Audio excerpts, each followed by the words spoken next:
से हम लोग पहुंचेंगे, ठीक है ना, नए वाले इक्वेशन में। तो चलिए पहले लिखते हैं equation of trajectory. Equation of trajectory, तो ये मैं ऑलरेडी आपको ड्राइव करवा चुका हूं कि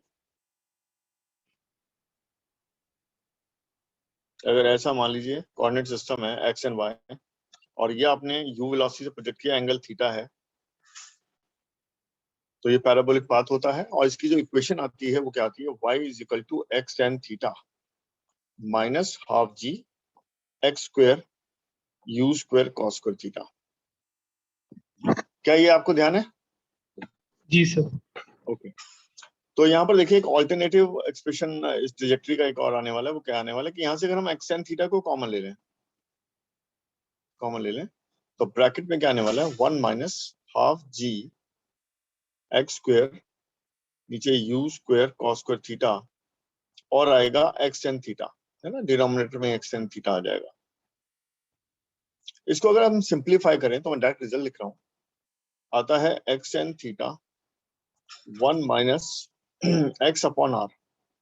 यहाँ रेंज का जो फॉर्मूला है वो रेंज क्या होता है, u square two sine theta cos theta upon g.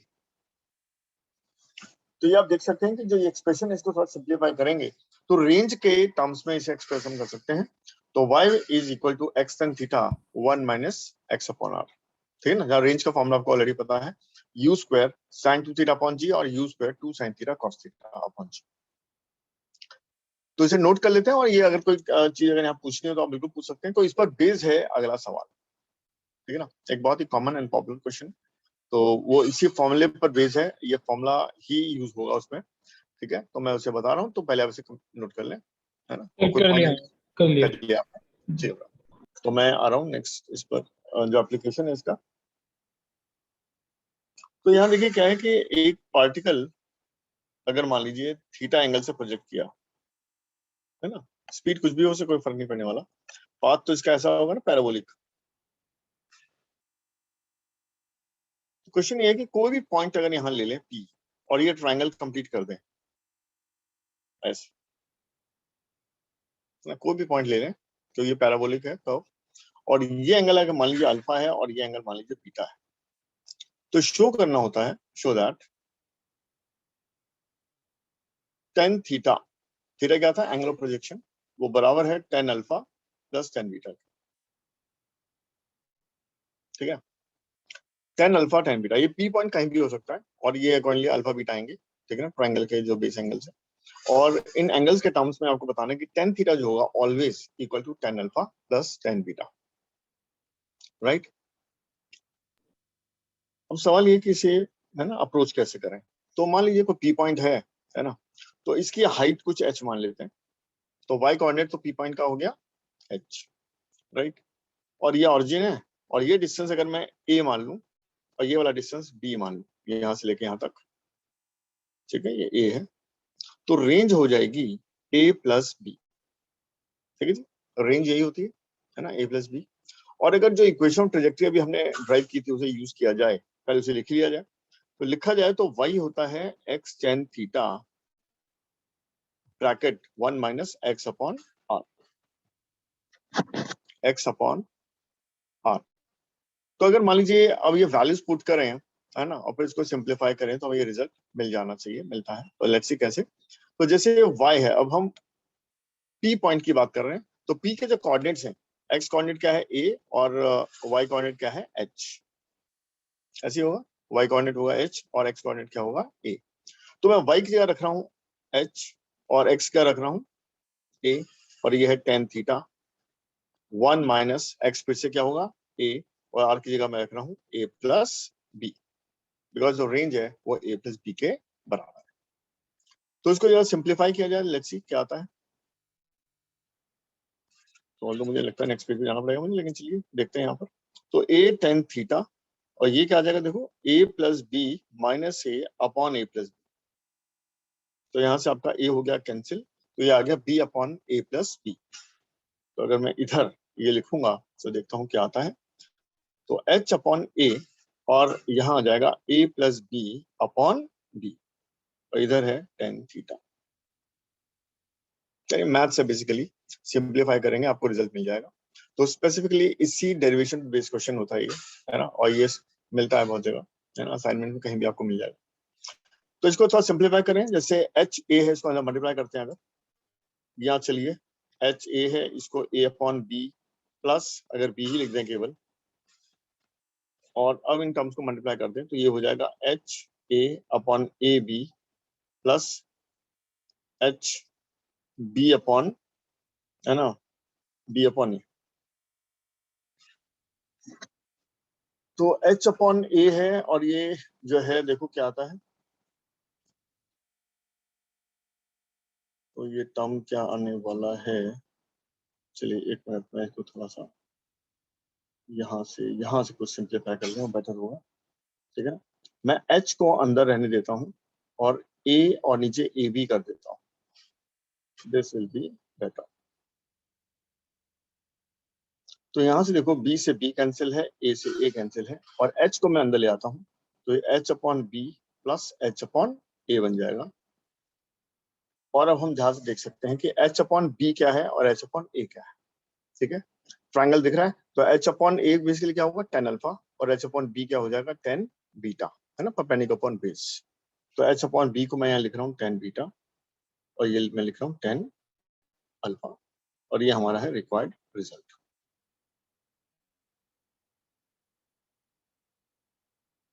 तो इसे नोट कर लेते हैं, और जो हमारा इक्वेशन ऑफ ट्रेजेक्टरी का अल्टरनेटिव फॉर्म है उसे हम ध्यान रखते हैं। तो दो फॉर्म है ना, एक तो हो गया x tan theta minus half g x square upon mu square cos square theta, और दूसरा क्या हो जाएगा, y is equal to x tan theta bracket 1 minus x upon R. चलिए इसे कंप्लीट भी कर लीजिए, और कोई स्टेप अगर क्लियर ना हो तो मुझसे पूछ लीजिए।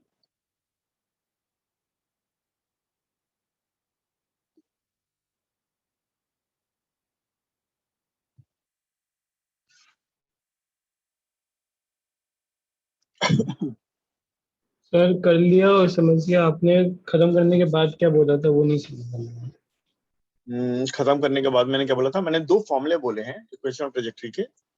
तो जैसे इक्वेशन ऑफ ट्रेजेक्टरी, एक तो ये फॉर्मूला है जो हमने पहले ही ड्राइव कर लिया था, ये वाला, और दूसरा फॉर्म ये है।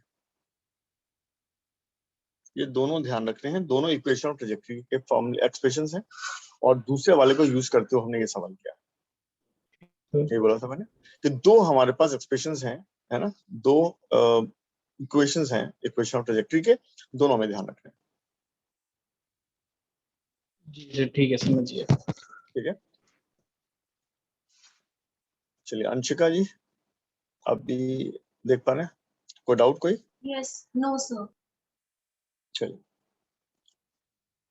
तो आगे मूव करते हैं, ठीक है ना। तो ये इक्वेशन ऑफ ट्रेजेक्टरी के सवाल हो गए, और अब जो बहुत ही कॉमन छोटे छोटे सवाल आपको मिलते हैं, है ना, उसको मैं देख रहा हूँ, और फिर हम projectile on an incline plane को भी देखेंगे।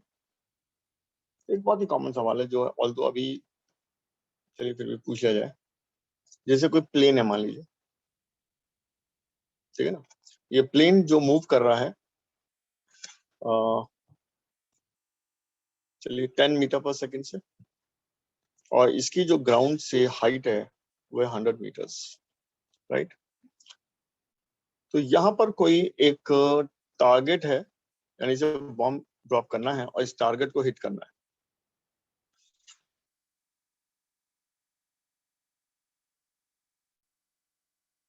तो ये जो डिस्टेंस है x, ये हमें बताना है कि कितना पहले इस टारगेट से इसको बॉम्ब को ड्रॉप कर देना चाहिए, सो दैट वो बॉम्ब हिट कर दे इस टारगेट को, ठीक है। तो लैंग्वेज में लिख लेते हैं, find the value of x from where bomb should be dropped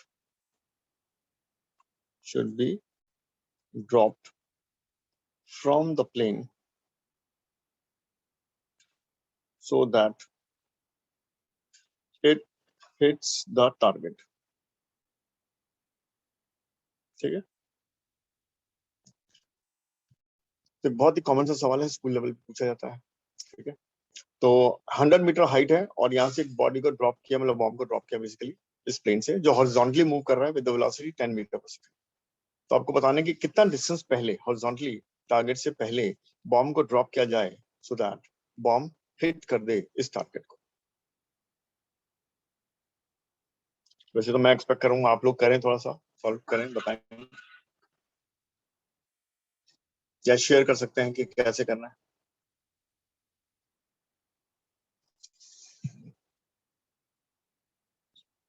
तो अदनान, आइडिया है क्या किया जाएगा इसमें? सोच रहा हूँ सर। सोच रहे हैं, ओके। अंशिका जी आप बताएं।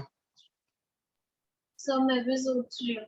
मैं भी सोच रही हूँ, चलो जी मैं भी सोचता हूँ, कुछ 3 मिलकर सोचते हैं, शायद कुछ निकलेगा। तो अभी आपने क्या कुछ क्वेश्चंस ट्राई किए हैं घर पर, कुछ बुक से ट्राई कर रहे हैं? प्रोजेक्टाइल के कुछ सवाल, जैसे अब तक अगर मैं पूछूं कि कितने सवाल आप कर चुके हैं, 10, 20, 30, 40, अंशिका तो क्या बोलोगे? सर 30-40 तो बहुत ज्यादा हो गया है। 10, 20? सर मैंने आई थिंक 7 to 9 तो किए ही है। एंड किस बुक से किए आपने? सर मैंने एसएल अरोरा से किया है। एस एल से किए हैं, बिल्कुल। तो उसके तो 100 एग्जाम्पल भी मेरे ख्याल से 15-20 होंगे आराम से प्रोजेक्टाइल मोशन पे, ये है ना? हाँ वो कर रहे हैं, मतलब अब जब करेंगे तभी देखिए चीजें बहुत जल्दी। और ये क्वेश्चन आपको मिल जाना चाहिए असल में, और मुझे लगता है कुछ बिगनिंग में मिल जाना चाहिए। और अदनान आपने क्या किया बेटा अब तक? कितने क्वेश्चन कर लिए होंगे आपने प्रोजेक्टाइल सर के? मैं तो सिर्फ क्लास वाले किए हैं अभी। क्यों, घर पे टाइम नहीं मिलता? सर वो अभी मेरे एग्जाम्स अभी भी खत्म हुए हैं, तो उसके बाद असाइनमेंट्स कैचअप करने की ट्राई कर रहा हूँ। तो ओके। वैसे अभी क्वेश्चन करने के टाइम मिला नहीं है, थोड़ा असाइनमेंट कैचअप हो जाएगी फिर वो भी करना शुरू कर दूंगा। स्कूल का भी है ना भाई ये टॉपिक मुझे लगता है काफी, हम लोग काफी पीछे होंगे स्कूल से, स्कूल तो काफी आगे निकल चुका होगा नहीं? सर। चैप्टर थोड़ा पीछे आता रहता है कौन से चल रहा है स्कूल में चैप्टर? क्योंकि मेरी थोड़ी क्लासेस मिस हुई थी और मेरे ख्याल से अभी मोशन ऑन द प्लेन चल रहा होगा, फिजिक्स के अटेंड नहीं किया मैंने। सर अच्छा, मेरे मोशन में भी मोशन इन अ प्लेन ही चल रहा है। यार 11th को शुरू हुआ था, टाइम हो गया, अभी तक मोशन प्लेन नहीं चल रहा है। भाई हम लोग की क्लास से अभी शुरू हुई है, ओके, बट स्कूल वाले तो बहुत पहले से शुरू हो गए थे ना। सितंबर आने वाला है, जुलाई एंड होने वाला है, मतलब अगस्त जुलाई एंड होने वाला है, तो काफी कम सर किया अभी मैं उन्होंने। वो एक्चुअली में पक्का नहीं हूँ, क्योंकि स्कूल में जो फिजिक्स का भी हमारे एग्जाम्स अभी भी एकदम खत्म हुए थे, तो आज ही शुरू हुआ है और आज मेरी मिस हो गई थी फिजिक्स की क्लास। अच्छा, चलिए कोई दिक्कत नहीं है। तो चलिए सोचिए, मतलब बताइए, मतलब शुरू करते हैं। जैसे इस सवाल को करने के लिए हमें क्या सोचना है? अगर आप केवल जो मैंने करवाया है उस पर भी अगर आप हैं तो आपको याद होगा मैंने क्या बताया था। ड्रॉप जब करते हैं तो इनिशियल वेलोसिटी क्या लेंगे बॉम्ब की? मान लो ये बॉम्ब है ब्लू कलर का, ठीक है ना? इसमें कई सवाल पूछ सकता हूँ। फॉर एग्जाम्पल, जो प्लेन पर बैठा हुआ व्यक्ति है ना, मान लो मैं प्लेन में बैठा हूँ, मैंने हाथ में बॉम्ब लिया, ऐसे करके ड्रॉप कर दिया। अब मैं नीचे देख रहा हूँ, तो ये बॉम्ब जो है ठीक प्लेन के नीचे नजर आएगा मुझे हमेशा, या पीछे हो जाएगा या आगे हो जाएगा, क्या होने वाला? समझ रहे हो? ये प्लेन है, ठीक है ना, ये मैंने बॉम्ब को ड्रॉप किया, अब मैं आगे जा रहा हूँ, आगे जा रहा हूँ, तो ये बॉम्ब मुझसे पीछे रह जाएगा या मेरे साथ साथ बिल्कुल मुझे ऐसा नजर आएगा कि ये it is going vertically downwards?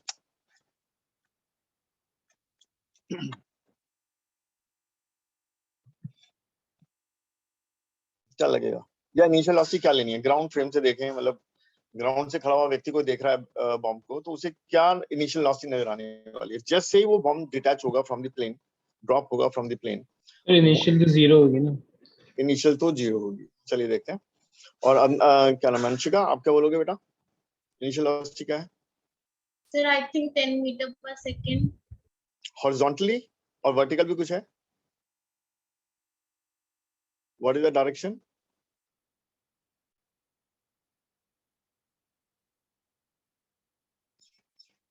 Plane कैसे चल रहा है? हॉरिजॉन्टली चल रहा है ना, प्लेन का वेलोसिटी तो हॉरिजॉन्टल है 10 meter per second, and the bomb is drop from it. तो आप बोल रहे हो 10, बट डायरेक्शन क्या है? 10 है, मतलब देखते हैं चलो है कि नहीं। But according to you what is the direction of the velocity of the bomb just after dropping from the plane? Sir vertical. Vertical होगा। चलिए, मैंने आपको शायद पहले भी शायद वो बैलून वाला सवाल भी कराया था, वर्टिकल वाला, लिफ्ट वाले कुछ केस बताए हुए हैं मैंने। तो एक चीज को ना लिख लो, स्टार बना के लिख लो कि आफ्टर ड्रॉपिंग या just after dropping, just after dropping, initial velocity is same as just before the drop। यानी ड्रॉप करने के जस्ट पहले जो वेलोसिटी है, ड्रॉप करने के जस्ट बाद भी वही है। जैसे फॉर एग्जांपल मैं रेस्ट में हूँ, ठीक है ना, मैंने हाथ में लिया कुछ, मेरे हाथ में कोई पेन वैन कुछ है, और उसकी इनिशियल वेलोसिटी क्या बोलूंगा मैं, तो 0 है, मेरे हाथ में वो 0 है, और मैंने इसे छोड़ा, और छोड़ने के जस्ट बाद मैंने पूछा कि इसकी वेलोसिटी क्या है, तो आप क्या सोचेंगे, अब यही सोचेंगे यार ड्रॉप करने के जस्ट पहले क्या था। अगर वो 0 है तो हाँ जी 0 है, और अगर 0 नहीं है, फॉर एग्जाम्पल किस केस में 0 नहीं होगा, फॉर एग्जाम्पल मैं किसी लिफ्ट में हूँ और मैं लिफ्ट ऊपर जा रही है, ठीक है ना, लिफ्ट ऊपर जा रही है 10 मीटर पर सेकंड, और मेरे हाथ में एक पेन है, तो मान लो मैंने बाहर हाथ निकाला समहाउ, ठीक है ना, और ड्रॉप कर दिया, और अभी ग्राउंड फ्रेम से अगर आपसे पूछा जाए कि भाई अब पेन की वेलोसिटी क्या है, तो आपने अपने आप से एक ही बात पूछनी है कि ड्रॉप करने के जस्ट पहले वेलोसिटी क्या थी। तो क्या थी पहले, लिफ्ट जा रही थी ऊपर किस वेलोसिटी से, 10 मीटर पर सेकंड से, तो पेन मेरे हाथ में जो था वो भी ऊपर ही जा रहा था 10 मीटर पर सेकंड से। तो मैंने क्या किया, मैंने तो छोड़ा है ना, ड्रॉप मतलब छोड़ना, थ्रो नहीं किया मैंने। थ्रो करने में और ड्रॉप करने में यही डिफरेंस है ना, ड्रॉप। तो ड्रॉप जब मैंने किया तो एक ही बात सोचनी है कि just before the dropping what was the velocity of the pen, तो it was 10 in the vertical direction, so just after dropping भी इसकी वेलोसिटी क्या है, 10। और किस डायरेक्शन में, अपवर्ड वेलोसिटी है ना, डायरेक्शन मैग्नीट्यूड चेंज नहीं होंगे जस्ट आफ्टर ड्रॉपिंग, ठीक है ना। ये बात एकदम अभी तो लिख लेना है, वैसे समझ में भी आ जानी चाहिए, और यहाँ आ जाएगी रियलाइजेशन के साथ इधर, ठीक है ना। बहुत सारे क्वेश्चन करेंगे, तो ये बोलता हूँ प्रैक्टिस करना है, क्वेश्चंस को बहुत सारा प्रैक्टिस करना है। वीक में हमारी 2 क्लास होती हैं, मान लो वही होती है, तो अगर हमने कुछ पढ़ लिया है, तो अगर पूरे वीक में आपने क्वेश्चंस नहीं किए, है ना, तो फिर अब ये समझो कि महीना हो जाएगा और हमने कुछ नहीं, हम बाद में पूछेंगे हाजिर भाटिया सर से पढ़ा आपने 1 महीना, क्या सीखा, ऑब्वियस आंसर होगा कुछ नहीं, कुछ नहीं सीखा भाई। कुछ सीखने के लिए क्या करना था, क्वेश्चंस कुछ करना था, कुछ अप्लाई करना था। जब तक आप अप्लाई नहीं करेंगे आप नहीं सीख पाएंगे किसी से भी पढ़ के, मतलब मैं क्या, मैं तो एग्जांपल हूँ, XYZ कोई भी टीचर हो, अगर आप प्रैक्टिस नहीं करते तो आप नहीं सीख पाएंगे। ये बहुत ज्यादा इंपॉर्टेंट बात है ना। और क्यों नहीं प्रैक्टिस करते, उसके बहुत सारे रीजन है, मतलब है ना, टाइम मैनेजमेंट है अपनी, बहुत सारी चीजों में बिजी हैं बहुत सारे आजकल। तो जब ऑनलाइन पढ़ते हैं तो भाई ऑनलाइन तो फिर पढ़ना तो बहुत बोरिंग चीज होती है, बहुत इंटरेस्टिंग चीजें अवेलेबल है, गेम्स हैं, कुछ भी, मूवीज हैं, वीडियोस हैं, है ना। तो इस बोरिंग काम को जो करना होता है पढ़ने का, है ना, ये थोड़ा सा मुश्किल हो जाता है ऑनलाइन में, ठीक है ना। क्लास के अंदर तो भैया नजर के नीचे हो, तो अगर आप जाओगे सोओगे भी तो भी जगा दिए जाओगे, राइट। लेकिन यहाँ डिस्ट्रैक्शन जबरदस्त है, तो यहाँ पे बहुत स्ट्रांग विल पावर चाहिए आपको अपनी पढ़ने के लिए, अदरवाइज है ना। जैसे अभी आप 11th में हो गए, तो जो बच्चे अभी 12th में है, तो ये समझो बेचारे 0-11th है उनकी, 0। पिछले साल इतना बुरा हाल हुआ है, ठीक है ना, जो कोरोना का जरा कहर ज्यादा टूटा, तो लोगों का बुरा हाल, और लोग पढ़ सकते थे नहीं पढ़ पाए, ठीक है ना। तो आप भी प्लीज थोड़ा देखिएगा, सोचिएगा, अल्टीमेटली पढ़ना तो है ही। तो अगर आप कुछ 8-10 सवाल भी नहीं करते हैं तो भैया नहीं सीख पाओगे। सीखने के लिए हमें 8-10 सवाल करने हैं, मतलब ज्यादा ही करने हैं, पर मिनिमम तो यही है ठीक है। तो खैर एनीवे, अभी इस पॉइंट पे आते हैं कि ये काइनेमेटिक्स का एक बहुत ही सिंपल सा भी है और मुश्किल सा भी पॉइंट है, जो समझने में तो टाइम लगता है बट इंपॉर्टेंट बहुत है, कि जस्ट आफ्टर ड्रॉपिंग वेलोसिटी क्या लेनी है, जो जस्ट बिफोर ड्रॉपिंग है। हमेशा 0 नहीं होगी, बहुत सारे केसेस में 0 होगी, वो इसलिए 0 थी क्योंकि ड्रॉप करने से पहले भी वो 0 था। लेकिन अगर ड्रॉप करने से पहले 0 नहीं है तो इनिशियल वेलोसिटी 0 नहीं लेनी है ना। पहले से एज अ रूल देख लीजिएगा, और फिर धीरे धीरे वो रियलाइजेशन लेवल पे आ जाएगा कि हाँ यार ऑब्वियस सी बात है, ये तो होगा और क्या होगा, ठीक है ना, यही होना है। चलिए, तो अभी अगर हम बात करें कि प्लेन हॉरिजॉन्टली मूव कर रहा है 10 मीटर पर सेकंड से, और मैंने एक बॉम्ब को क्या किया, ड्रॉप। तो ड्रॉप करने, अब तो आपको ये सोचना है कि भाई इनिशियली यानी ड्रॉप करने से पहले बॉम्ब कैसे जा रहा था, तो वो हॉरिजॉन्टली जा रहा था अलोंग विद द प्लेन, यानी उसकी वेलोसिटी 10 मीटर पर सेकंड थी, जो अंशिका ने कहा हाँ जी बिल्कुल सही कहा, बट डायरेक्शन में थोड़ी कंफ्यूजन थी, तो हॉरिजॉन्टल डायरेक्शन होगा। अच्छा, कोई चीज अगर हॉरिजॉन्टली मूव कर रही है तो उसका वर्टिकल कंपोनेंट क्या होगा, क्या होगा भैया, The same. सेम मतलब बोले तो पहले जो था ड्रॉप करने से पहले, सर उसका हाइट सेम रहेगा ना फिर? नहीं, हाइट तो टाइम के साथ तो खैर कम होगा, नीचे गिरेगा ही सर फाइनली, अगर कोई बट चीज जस्ट हॉरिजॉन्टली मूव आफ्टर। कर रही है तो वर्टिकल मूवमेंट तो नहीं हो रही ना? यानी अगर हमने उसको जस्ट ड्रॉप किया है और ड्रॉप करने के जस्ट पहले उसकी वेलोसिटी हॉरिजॉन्टल थी, ठीक है ना, तो ड्रॉप करने के जस्ट बाद भी वेलोसिटी हॉरिजॉन्टल ही है। और वेलोसिटी अगर हॉरिजॉन्टल है तो उसका वर्टिकल कंपोनेंट 90 डिग्री पे नीचे है ना, जो क्या होता है v cos 90 होता, और cos 90 तो जीरो होता है, तो इसका मतलब वर्टिकल कंपोनेंट क्या है, जीरो, राइट। और एक रूल मैंने शायद प्रोजेक्टाइल मोशन शुरू करते ही बताया था कि हमें भैया क्या करना है, vx लिखना है या ux लिखना है, ui लिखना है, ax लिखना है, ay लिखना है। पहला स्टेप हर बार यही होने वाला है। और ये करने के बाद, ठीक है ना, ये करने के बाद फिर हमें आगे सोचना है कि भाई सवाल में क्या गिवन है और क्या करना है, ठीक है। तो चलिए अब भी यही करेंगे, अब भी यही करेंगे, अब भी कुछ नया काम नहीं करने वाले, ठीक है ना। तो बल्कि आज इनफैक्ट आप भी अगर साथ साथ चलेंगे तो आपको एकदम चीजें बिल्कुल क्लियर के साथ समझ आ जाएंगी, क्योंकि मजा तब है जब आप खुद से अप्लाई कर पाए, ठीक है ना। कोई कितना सॉल्व कर रहा है उससे कोई खास फर्क नहीं पड़ता, ठीक है। आपको अल्टीमेटली देखना ही है कि आप जो है सॉल्व कर पा रहे हैं, कुछ समझ पा रहे हैं। तो चलिए इसको शुरुआत करते हैं, मतलब नेक्स्ट पेज में ले रहा हूँ, सॉल्यूशन ले रहा हूँ। तो इनिशियल वेलोसिटी यानी ये बॉम्ब है ना, इसकी एक्स में जो वेलोसिटी है यूएक्स, वो तो 10 मीटर पर सेकंड है ना, और जो यूवाई था वर्टिकल में वो जीरो है। अगर आपको क्लियर ना हो कि क्यों है तो मैं मुझसे पूछ लीजिएगा, तो ये जीरो है ठीक है। और एक्स की अगर हम बात करें, ए वाई की हम बात करें, acceleration in the x direction क्या होगा भाई, कौन बताने जा रहा है हाँ जी, what is the acceleration of the bomb after dropping, ठीक है, इन द एक्स डायरेक्शन, क्या बोलोगे? सर ax में तो हमेशा 0 होता है। राइट।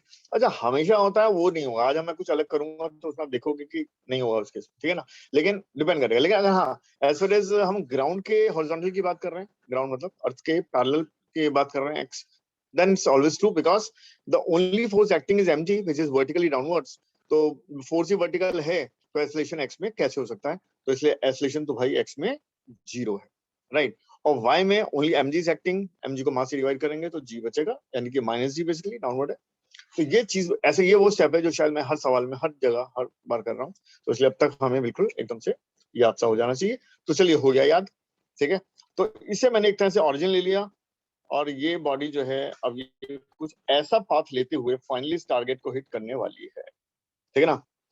तो y में जो इसका डिस्प्लेसमेंट है, अगर मैं y डायरेक्शन की मूवमेंट की बात करूं, ठीक है, तो मैं क्या लिखूंगा, s y is equal to u y t plus half a y t square, ठीक है ना, वेक्टर फॉर्म में। मैं केवल y डायरेक्शन में इक्वेशन अप्लाई कर रहा हूँ, क्या निकालने के लिए, टाइम, कितने टाइम के बाद ये हिट करने वाला है। This can be found by applying this equation in the y direction, in the vertical direction. क्यों लगाया मैंने वर्टिकल में, बिकॉज मुझे मालूम है कि वर्टिकल में इसका डिस्प्लेसमेंट क्या है ना। इट इज गिवन ना कि ये h कितना है, 100 मीटर, हाइट 100 मीटर गिवन है। तो मुझे बताओगे जरा, इस इक्वेशन में जो 100 मीटर है displacement in the y direction, ये पॉजिटिव है या नेगेटिव। जैसे अपवर्ड वेक्टर होते हैं प्लस, नीचे वाले होते हैं माइनस, तो क्या आंसर होगा आपका अगर मैं आपसे पूछूं कि सर एस इधर आई वाई, थिंक नेगेटिव है। Negative. And you are absolutely right, ठीक है ना। देखो, है ना, मैं बार बार फिर भी रिपीट कर रहा हूं, तो मुझे पता है तुम्हें क्लियर है कि टेल वेक्टर का इधर है और हेड इधर है, एरो जब डाउनवर्ड है, ठीक है ना, मुझे उधर नहीं आना, मुझे वाई डायरेक्शन में कंपोनेंट की बात करनी है। तो जब एरो डाउनवर्ड है डिस्प्लेसमेंट का, तो ये वेक्टर भी डाउनवर्ड है, यानी कि नेगेटिव है। तो ये आपने -100 लिखा, बिल्कुल सही। और यू वाई क्या लिखे, बोलो क्या है यू वाई, यहाँ लिखा हुआ है मैंने, u y zero, velocity in the y zero. Direction is zero, है ना। वर्टिकल डायरेक्शन देखो, x में मुझे कोई मतलब नहीं, मैं y की बात कर रहा हूँ, तो y में इनिशियल वेलोसिटी जीरो है, तो मुझे यहाँ जीरो पुट करना पड़ेगा, राइट। अच्छा, ए वाई जो है, ए वाई है ना, एक्सेलरेशन दी y डायरेक्शन, वो तो माइनस जी है, तो माइनस के साथ लिखूंगा मैं यहाँ पे, ये माइनस जी टी स्क्वायर। तो ये वेक्टर फॉर्म में मैंने इक्वेशन अप्लाई किया इन दी y डायरेक्शन, है ना। अब दोनों तरफ से ये जो माइनस है ना, ये तो हो गया कैंसिल, और जी होता है 10, ये भी हमें मालूम है, ठीक है। तो ये 100 और ये हाफ, और जी को 10 ले लिया। तो चलिए क्या करने का है, ये जीरो से जीरो कट करेंगे, तो आपका जो टी स्क्वायर है वो आ गया कितना, 20। तो टी कितना हो गया, 20 का रूट, 2/5। शाबाश। तो 2/5 सेकेंड। तो this is the time the bomb will take to strike the ground, actually to strike the target. तो टारगेट को हिट करने के लिए एक्चुअली बॉम्ब ने क्या किया, वाई में भी डिस्प्लेसमेंट किया है, एक्स में भी आगे गया है ना, और in the same time actually, उतने ही टाइम में वो y यानी ग्राउंड पे आया भी है और उतने टाइम में उतना आगे भी गया है, इन दी x में भी गया है to hit the target, right. So time आ गया, पहले अच्छे से एकदम देख लेना कि ये तुम्हें क्लियर है, यानी जो भी हमने अप्लाई किया है वो हमें एकदम क्लियर है। जब तक क्लियर नहीं है Yes, आगे sir. जाने की जरूरत नहीं है, आराम से सीखो, है ना, बहुत आराम से सीखो, क्योंकि अगर फंडामेंटल नहीं बना तो कुछ नहीं है, सिलेबस आगे भागता रहेगा, हमें कुछ नहीं है, है ना, लेकिन थोड़ा धीरे चलेंगे, आराम से चलेंगे, सीख के चलेंगे तो फिर कोई दिक्कत नहीं है। चलिए, तो टाइम आ गया 2√5 सेकेंड्स। अब हमें x निकालना था, अल्टीमेटली क्वेश्चन में हमसे ये x पूछा गया था, तो ये x है क्या, क्या बोल सकता हूं मैं इसे, is it the displacement in the x direction, Yes, sir. या, है ना भाई, ये x क्या है, displacement in the x direction है, ये h क्या था जो वर्टिकली आया, displacement in the y direction, जो मैंने यूज कर लिया already to find the value of t। Now I want to find the value of x, the displacement in the x direction. तो मुझे अब क्या करना चाहिए, मुझे तीनों में से जो इक्वेशन है भाई, हमारी इक्वेशन मोशन, वो अप्लाई कर देनी चाहिए in the x direction to get the value of x, ठीक है। अच्छा, x डायरेक्शन में जो एक्सेलरेशन है वो क्या है, एक्सेलरेशन क्या है, Sir, 0. 0। तो अगर मैं इक्वेशन Zero. लगा दूं कामाश, तो अगर मैं ये वाली इक्वेशन लगा दूं, कौन सी वाली, sx is equal to uxt plus half ax t square, तो ax तो 0 है, तो ये टर्म तो भाई कैंसिल हो गया, तो ये बचेगा केवल uxt। और अदरवाइज हम जानते हैं कि जब वेलोसिटी यूनिफॉर्म होती है, जब वेलोसिटी यूनिफॉर्म होती है तो u क्या होता है भाई, डिस्प्लेसमेंट ओवर टाइम, या डिस्प्लेसमेंट क्या होता है, वेलोसिटी इनटू टाइम। और ये आता क्यों है, क्योंकि ax 0 था, इसी इक्वेशन से आएगा, ax 0 है, इसलिए हमारा जो displacement in the x direction है वो क्या आ गया, ux यानी velocity in the x direction into t।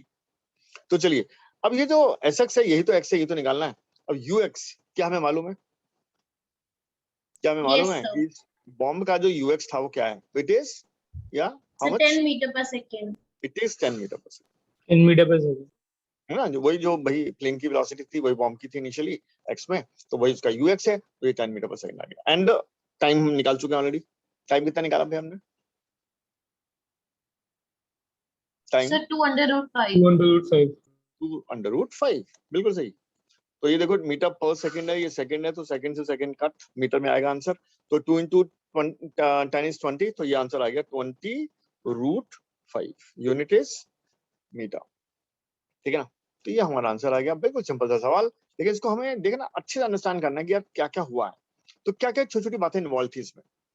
पहली चीज कि ड्रॉप करने के जस्ट बाद वेलोसिटी क्या होगी, क्या आपको कोई डाउट है कि क्या होगी, वही होगी जो ड्रॉप करने के जस्ट पहले थी, Horizontally 10 और vertically 0. शाबाश, है ना, पहली चीज तो ये एकदम क्लियर। दूसरी, एक्सेलरेशन की अगर हम बात करें कि ax क्या है, ay है क्या है, तो क्या डाउट है, क्या ax क्या है, Sir, x direction में acceleration है ना? क्या है, जीरो नॉन जीरो क्या था, अच्छा, 0 है sir. क्यों है, चलो अब क्यों बताओ, why ax is 0 in the x direction, now how do you come to this conclusion that acceleration in the x direction is 0,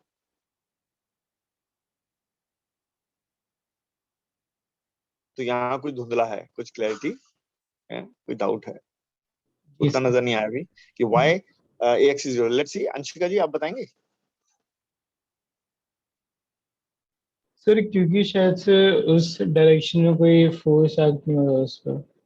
absolutely right, यानी अब आपने हम, है ना, जोर डाला यहाँ पर तो एकदम से आंसर आएगा। आंसर फिजिक्स बहुत आसान है भाई, यहीं पे सोचना है और सब निकल के आता है, हमें कोई किताबें नहीं पढ़नी, कुछ नहीं करना, सोचना है, सब अंदर से बाहर आएगा, ठीक है, सब आंसर आएंगे दिमाग से, ठीक है। तो ये सिंपल से छोटी छोटी बातें हैं जो हमें ऑलरेडी पता है, कोई ऐसी कोई नई चीज नहीं है, कोई रॉकेट साइंस नहीं है, बहुत सब कुछ सिंपल है।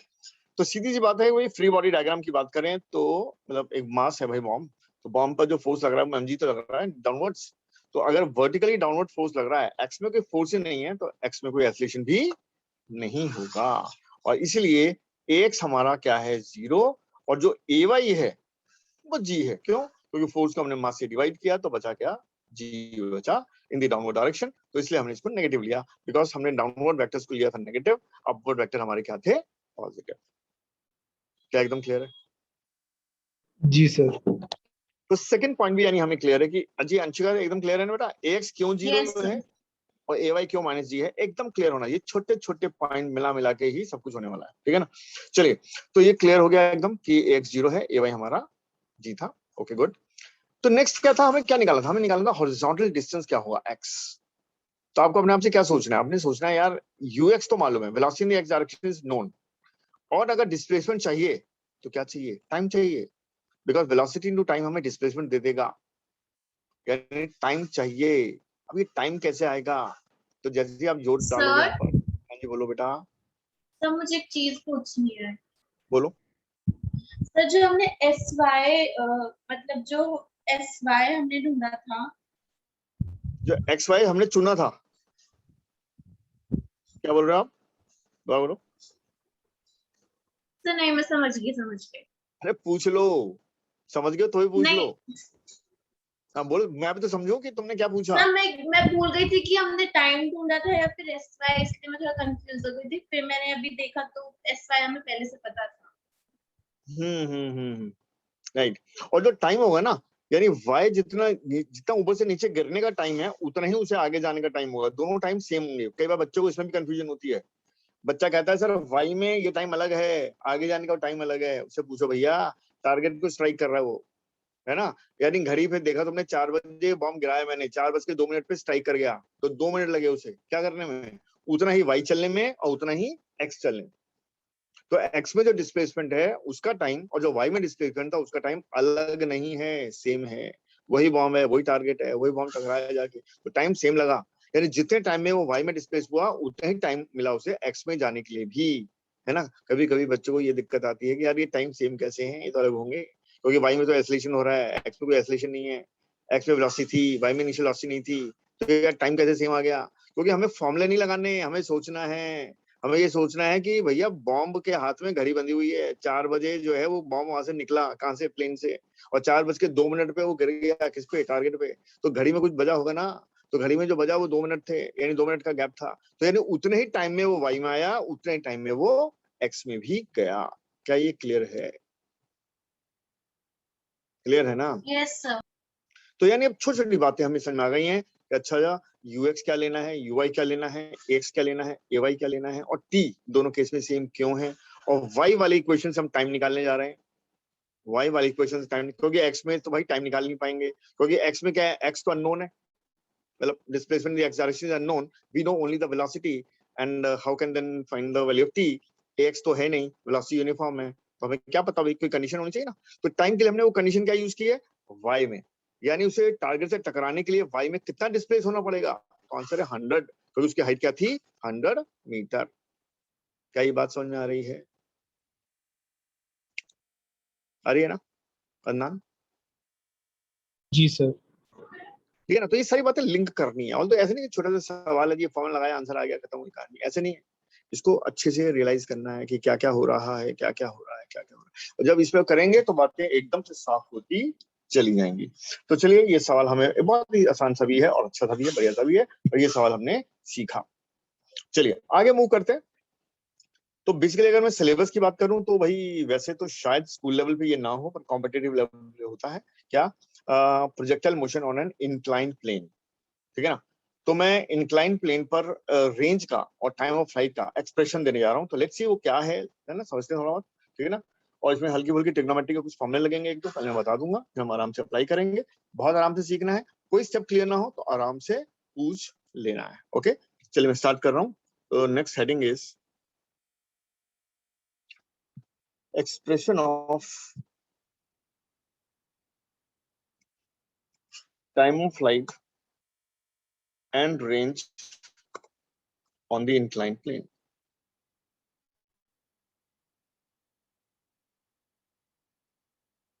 ठीक है जी। अब ये इंक्लाइन प्लेन कैसा, ये है कुछ ऐसा,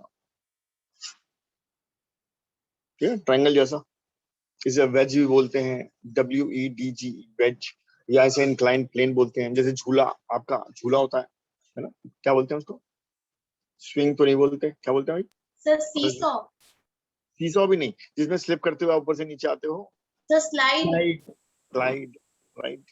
तो ये स्लाइड की तरह है, इंक्लाइन प्लेन है, समझ जाओ। ठीक है ना। अब इसके बॉटम से हमने क्या करना है, यहां से यू वेलोसिटी से थ्रो किया हमने, और ये जो एंगल था हॉरिजॉन्टल से ये था बीटा, और यहां से जो ये एंगल है इंक्लाइन प्लेन का वो है मान लो अल्फा। ठीक है, तो यहां से हम प्रोजेक्ट करेंगे, ये ऐसा आता हुआ ढक से यहाँ कहीं गिरेगा, है ना, और ये जो डिस्टेंस होगा इसे हम कह देंगे रेंज ऑन द इंक्लाइंड, क्योंकि इंक्लाइन के बॉटम से जब जाके गिरा तो along the length of the slide जो है, इंक्लाइंड प्लेन जो है, ये distance will be called as range on the incline, है ना। इसका एक्सप्रेशन निकालना है तो, है ना, फिर छोटी छोटी बातें होंगी कि मैक्सिमम, जैसे हमने रेंज के लिए निकाला था ना कि मैक्सिमम रेंज के लिए फॉर्मूला क्या होता है भाई, एंगल 45 होता है, एंगल प्रोजेक्शन। उसी तरीके से यहाँ भी निकालेंगे कि भाई इन मैक्सिमम रेंज का एक्सप्रेशन क्या होने वाला, ठीक है। तो अल्फा इज द एंगल जो ये इंक्लाइन बनाता है हॉरिजॉन्टल से, तो इसको मैं डिफरेंट कलर भी यूज कर सकता हूं जिससे आपको कोई डाउट ना हो, ठीक है ना। तो यहाँ पर क्या होने वाला है कि जो अल्फा है इंक्लाइन प्लेन का बेस एंगल, वो तो कांस्टेंट है, बट किस वेलोसिटी से कितने एंगल पर आपने इसको फेंकना है ऊपर, beta angle, that is in your hand. तो बीटा आप 60 रखिए, 70 रखिए, इट्स योर चॉइस। तो बीटा एक वेरिएबल है, but alpha is a constant, because incline plane को हम बार बार चेंज तो करने वाले नहीं है, गिवन इंक्लाइन प्लेन की बात हो रही है, तो alpha is fixed and we can change beta. And हम क्या निकालने आ रहे हैं, हम एक्सप्रेशन ऑफ रेंज निकालने आ रहे हैं ऑन द इंक्लाइन, ठीक है ना। तो यहाँ पे एक चीज हम करने वाले हैं, अभी तक हमने हॉरिजॉन्टल और वर्टिकल को एक्स और वाई एक्सिस माना था कोऑर्डिनेट सिस्टम का, ठीक है ना। तो ठीक है, ये तो एक्स ही रहेगा ये वाई ही रहेगा ये, लेकिन अभी हम क्या करने वाले हैं, हम अलोंग द इंक्लाइंड मान लेते हैं कोई दूसरा coordinate system x dash axis, x dash, और इसके ठीक परपेंडिकुलर मान लेते हैं वाई डैश। ध्यान सुनो, अलोंग द इंक्लाइन क्या मैंने माना, एक्स डैश, और परपेंडिकुलर टू द इंक्लाइन क्या मैंने माना, वाई डैश, क्योंकि एक्स एक्सिस और वाई एक्सिस में जो एंगल होता है वो तो 90 होता है, इसमें कोई डाउट नहीं। यहाँ बात समझ आ रही? जी सर, ठीक है समझ गया। Yes sir. जी सर। ओके, तो अब हम क्या करने वाले हैं, अपने मेथड को हम बिल्कुल चेंज नहीं करेंगे, वही मेथड रहेगा हमारा, ठीक है ना। क्या कि ux डैश क्या है, अभी ux डैश बोलूंगा instead of ux I am saying ux dash, तो ये न्यू कोऑर्डिनेट सिस्टम है, एंड इसी कोऑर्डिनेट सिस्टम में मुझे क्या चाहिए, वेलोसिटीज के x and y components, acceleration के x एंड y कंपोनेंट्स। तो चलिए ux डैश, फिर मैं लिखूंगा uy डैश, लिखूंगा ax डैश, फिर लिखूंगा ay डैश। तो जहां तक ux डैश का सवाल है, ठीक है, तो पहले हम अच्छे अंडरस्टैंड कर लें भाई कंपोनेंट हम निकालते कैसे। तो जैसे कोई वेक्टर r होता है, ये एंगल थीटा होता है, तो यू नो दैट कि इस डायरेक्शन में जो कंपोनेंट होता है वो क्या होता है, r cos थीटा। कोई डाउट तो नहीं है, ये तो होता। नो यानी सर। वेक्टर्स में कंपोनेंट सीखे थे किसी भी वेक्टर का, चाहे वो डिस्प्लेसमेंट हो, वेलोसिटी हो, एक्सेलरेशन हो, हमें कंपोनेंट कैसे लेना होता है, किसी भी डायरेक्शन में कंपोनेंट चाहिए तो उस डायरेक्शन का जो एंगल होता है, ठीक है ना, उसको cos थीटा से मल्टीप्लाई कर दो, you will get the component of the vector in that direction. कोई डाउट हो तो बता देना। No sir. सर नो, समझ नहीं आया जो भी अपना समझाया था। समझ में नहीं आया ना? जी सर। हाँ अनन बोलो, समझ में नहीं आया? नहीं आया सर। गुड। देखो, वेक्टर्स में हमने पढ़ा था कंपोनेंट्स को लेना, जैसे ये एक्स एक्सिस है, वाई एक्सिस है, कोई वेक्टर स्पेस में ऐसा होता है आर, तो हम क्या करते हैं, यहां से प्रोजेक्शंस डालते हैं ऑन द एक्स एक्सिस, तो ये जो लेंथ होती है ना, इसको इसका कंपोनेंट बोलते हैं। क्या ये याद है आपको, वेक्टर तो मैंने पढ़ाया था जब, हाँ ये सर याद है सर। जी याद है सर। ना। जी जी। और अगर ये एंगल थीटा होता है, ये थीटा होता है अगर, है ना, तो ये जो हाइपोट है वो तो आर है, और ये हमारा आर एक्स है, तो कॉस थीटा क्या होता है, आर एक्स अपॉन आर, तो आर एक्स क्या होता है, आर कॉस थीटा, ये याद हाँ सर, ये याद है ना। तो फिर हमने एक जनरल रूल निकाला था कि भाई जैसे मान लो आर वेक्टर है ये, और मैं डिफरेंट डायरेक्शंस में, डिफरेंट डायरेक्शन, जैसे ये एंगल अल्फा है सपोज अल्फा, तो इस डायरेक्शन में कंपोनेंट क्या होगा, तुम कहेंगे आर कॉस अल्फा। अगर इस डायरेक्शन में ये बीटा है तो मैं बोलूंगा इधर कंपोनेंट क्या है, R cos beta, and so on. यानी किसी भी डायरेक्शन में कंपोनेंट चाहिए हो तो बस हमें ये देख लेना कि ये वेक्टर उस दिशा से कितना एंगल बना रहा है, जो भी एंगल बनाएगा then R into cos of that angle कर देना है, जैसे कॉस अल्फा कर दिया, आर कॉस बीटा कर दिया, आर कॉस गामा कर दिया, है ना, depending what is the angle. तो जो भी एंगल होगा, है ना, उस एंगल के कॉस से आर को गुणा कर दें, यानी आर कॉस थीटा कर दें, तो will get the component of R in that direction. इसे याद कर लेना है।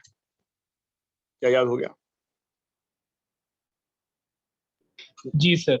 रिपीट करना, कर दूंगा आराम से, नहीं नहीं, रिपीट करने समझ की गया जरूरत, सर। समझ गए? जी चलिए, थैंक यू। हाँ ये बिल्कुल मोस्ट वेलकम। अच्छा, अब यहाँ पर क्या है कि हमें कंपोनेंट निकालना आ गया, ठीक है ना। कंपोनेंट निकालना आ गया। अब हम बात करने जा रहे हैं कि भाई इंक्लाइन प्लेन पर, है ना, जैसे इंक्लाइन प्लेन तो इधर है और ये एंगल क्या था, ये एंगल अल्फा, ठीक है ना, वेलोसिटी इधर है, तो ये वाला एंगल क्या हो जाएगा, ये पूरा एंगल था बीटा, एक्चुअली ये पूरा एंगल क्या था, बीटा। तो एक्स एक्सिस अगर ये है एक्स एक्सिस, तो एक्स एक्सिस एंगल कितना हो जाएगा, एक्स एक्सिस से ये एंगल हो जाएगा बीटा माइनस अल्फा। इस बात को समझ लो भाई जरा, ये जो वेलोसिटी है हॉरिजॉन्टल से एंगल बनाती है बीटा और इंक्लाइन प्लेन से बनाती है फिर बीटा माइनस अल्फा। क्या ये दिख रहा है आपको, यानी इंक्लाइन प्लेन जो हॉरिजॉन्टल से एंगल बना रहा था वो था अल्फा। अल्फा को देखो ध्यान से पहले,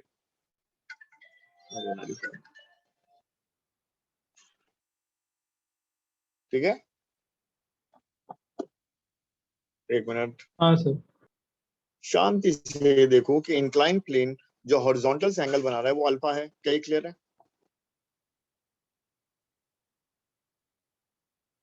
बोलो भाई, यस। हाँ सर। अच्छा, और जो वेलोसिटी वेक्टर है, वेलोसिटी वो हॉरिजॉन्टल से कितना एंगल बना रहा है, बीटा। देखो ध्यान से, ग्रीन वाला बीटा दिख गया। जी सर। तो बीटा में से अल्फा को माइनस कर दें, बीटा में से अल्फा को माइनस कर दें तो क्या एंगल आ जाएगा, जो एक्स एक्सिस, जो लाइन को एक्स एक्सिस हमने मान लिया है, एक्स डैश एक्सिस एक्चुअली, तो उससे एंगल वेलोसिटी का क्या हो जाएगा, बीटा माइनस अल्फा। क्या ये क्लियर है, हाँ सर। ठीक है। तो यानी अब इस डायरेक्शन में जो वेलोसिटी का कंपोनेंट है उसे मैं क्या बोलूंगा, उसे मैं यूएक्स बोलूंगा, यूएक्स डैश। तो ये एक्स एक्सिस है ना, तो एक्स के अलाउंग जो कंपोनेंट होता है उसे क्या बोलते हैं हम लोग, एक्स कंपोनेंट बोलते हैं। हाँ सर। तो एक्स ये का यूएक्स, तो ये आ जाएगा you cos beta minus alpha. कोई डाउट, नहीं सर, सही है। और इसके परपेंडिकुलर जो y कंपोनेंट होता है वो तो साइन ऑफ एंगल आता है, तो ये u sign beta minus alpha लिख सकता हूं क्या, यस सर। ठीक है अजम। हाँ सर। x है ना, x में cos होता है तो y में साइन होता है ना, जी सर, हाँ लोग ठीक है ना। नोट कर रहा था। हाँ नोट भी कर लो और समझ लो आराम से, पहले समझ लो जैसे वेलोसिटी के x और y कंपोनेंट समझ लो पहले, और दूसरा जो बहुत थोड़ा टिपिकल है वो क्या है, एक्सेलरेशन के x एंड y कंपोनेंट्स। तो वो ध्यान से देखना पहले, पहले बिना लिखते हुए समझ लेना, सुन लेना पहले, ठीक है ना। तो ux डैश और uy डैश आ गया आपका, ठीक है ना, ux dash and uy dash आ गया। अब हमें क्या चाहिए, ax dash and ay dash. क्या आप खुद बता पाओगे कि ax डैश क्या होगा इसके,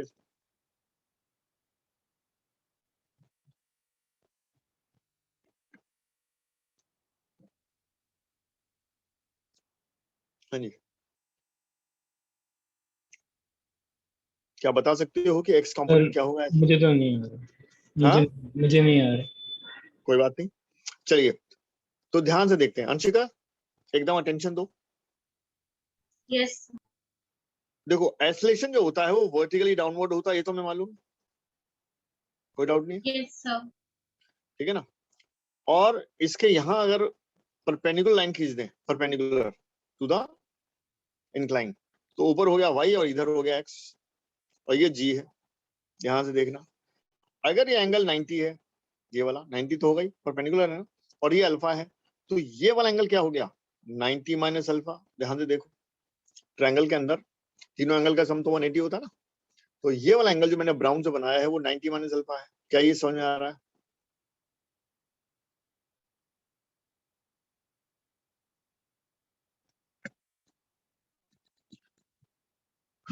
इंक्लाइन प्लेन का जो बेस एंगल है वो अल्फा है, हाँ सर, एक समझ एंगल गया। है ना, दूसरा 90 है, तो तीसरा क्या होगा, 90 माइनस अल्फा होगा, हाँ जी। होगा ना। चलिए जी अदनान ने बोला यस। अंशिका क्लियर है क्या, यस सर। अच्छा अगर ये 90 माइनस अल्फा है तो ये वाला क्या होगा, ये अल्फा होगा, क्योंकि ये ब्राउन लाइन तो भैया 90 डिग्री है, तो ये अल्फा होगा। हाँ सर। तो एक्सेलरेशन जो g है इधर, उस g का ये वाला कंपोनेंट जो है वो क्या होगा, g cos अल्फा, जो बेसिकली ए वाई है, acceleration in the y direction, क्योंकि y तो इसके परपेंडिकुलर ही है ना, ये अलग बात है, माइनस वाई डायरेक्शन है ये, तो ये हो गया g cos अल्फा। इसे ध्यान से देख लो, एसिलेशन था वर्टिकली डाउनवर्ड्स, एक्चुअल एसिलेशन जो जी था, बट उसका जो कंपोनेंट हो जाएगा वाई में वो क्या हो जाएगा, जी कॉस अल्फा। देखो ध्यान से,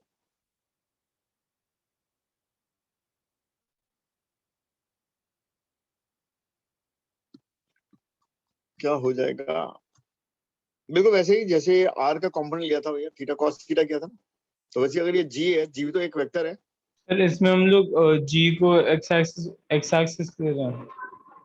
जी जो था वर्टिकली डाउनवर्ड था, उसका हमने वाई डायरेक्शन में तो लिया जी कॉस अल्फा, और एक्स में ये हो जाएगा इधर, और ये कितना हो जाएगा, ये हो जाएगा जी साइन अल्फा। इस बात को देखो ध्यान से,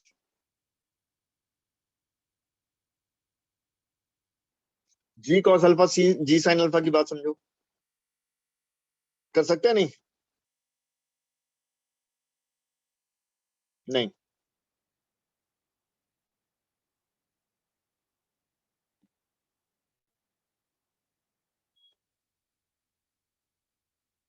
अंशिका, बात समझ में आई क्या? सर थोड़ी थोड़ी आ गई। सर वो नहीं समझ आ रहा कि साइन क्यों निकला है और कॉस वाला क्यों निकला है। अरे बेटा, एंगल जिधर लेना होता है कंपोनेंट, अगर आर ये होता है, एंगल ये होता है, तो इधर कौन होता है, कॉस या साइन, कॉस। और इधर क्या होता है, कॉस या साइन। साइन। तो अगर ये एंगल अल्फा है तो अल्फा की डायरेक्शन में कौन आएगा, कॉस या साइन, कॉस। और इधर कौन आएगा, कॉस या साइन। साइन। मुझे लिखा है, अब समझ गया, वही देखना ये कहाँ से तुम देख रहे थे। बिल्कुल आराम से समझना, ये पॉइंट है, शुरू में बिल्डिंग ब्लॉक्स हैं ये, इनके बिना क्लियर हुए आगे कहानी नहीं चलेगी, लॉज ऑफ मोशन में भी काम आने वाले हैं सबके, ठीक है ना।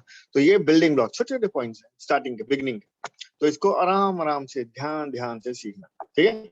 चलिए, तो जी साइन अल्फा मिल गया। अच्छा, जी साइन अल्फा को मैं एक एक्स कंपोनेंट कह सकता हूँ क्या, एसिलेशन का, एक्स एक्सिस का लॉन्ग ही तो है, हाँ माइनस सर एक्स कह सकते हैं। माइनस एक्स का लॉन्ग है ना, माइनस एक्स का लॉन्ग है। और जो जी कॉस अल्फा है उसे मैं ए वाई कह सकता हूँ क्या,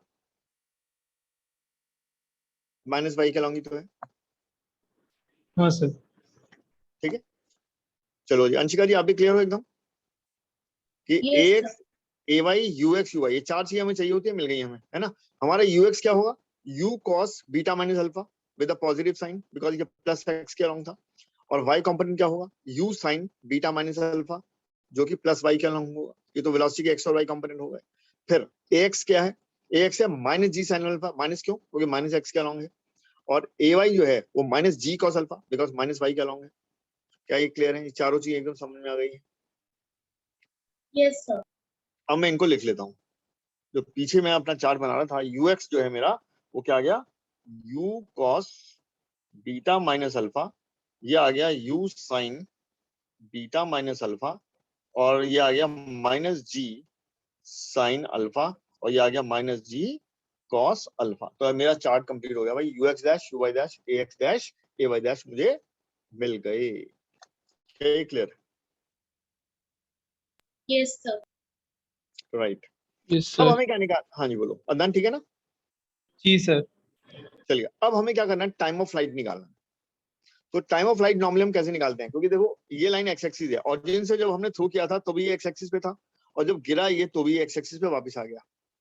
तो कोई चीज अगर एक्स से चले और एक्स पे वापस आ जाए तो उसका वाई में डिस्प्लेसमेंट क्या होता है,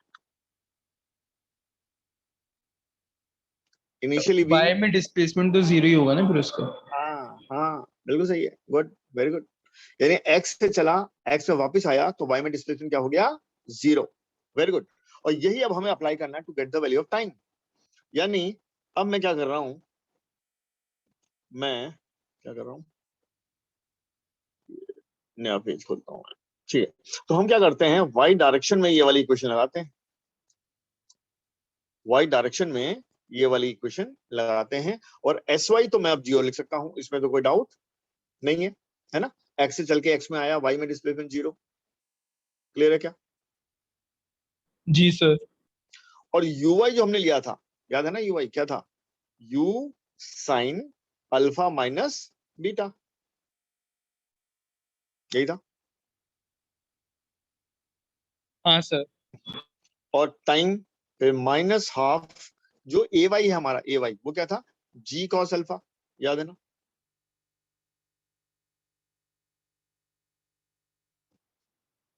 देखो ठीक है, देखो ध्यान से देखो, ui हमारा क्या था, जो चार्ट बनाया उसमें देख लो, ui क्या लिखा है हमने, u sin alpha minus beta लिखा है, और ay क्या लिखा है हमने, g cos अल्फा लिखा है। देखो ध्यान से, क्लियर है क्या?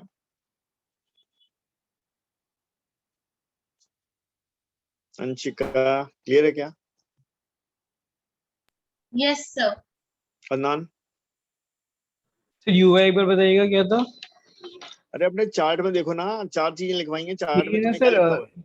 You sine b minus sir l. मुझे एक चीज पूछनी है, पूछ लो सर यहाँ पे SY 0 क्यों है?